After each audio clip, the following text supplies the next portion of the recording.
Ồ đi hả? Này đó. Này cho cầm búa học hen tọ. Trên kia đã tới đâu kéo lên nó vẫn dài sang bên này tí nữa. Này gì á đúng rồi. Này gì chỉ ăn từ có này. Bây giờ lấy lột nó cứ lấy hết. Giờ lấy con này này thế á. Em đây tập cống chứ. Đó tí đâu mà.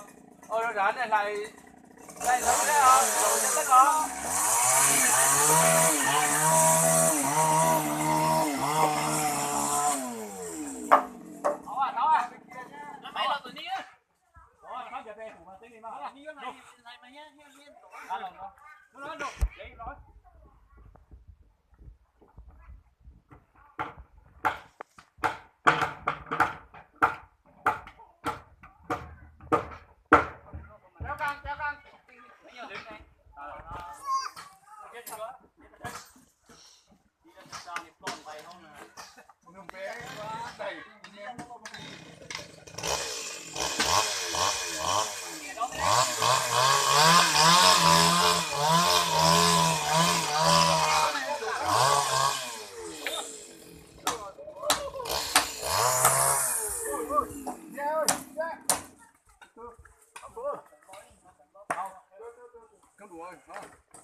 Đây có cho tư tiền có cả.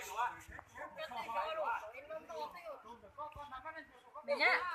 Nó này cũng cặp thịt trời thế anh này cứ nói với nó cài phải cho tiền. Có tăng số nào thì có à? Này phải cho tiền.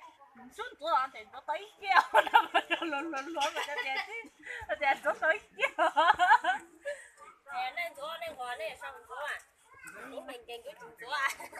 Có tiền của chị lớn nó lớn con á. Nó có chỉ con gì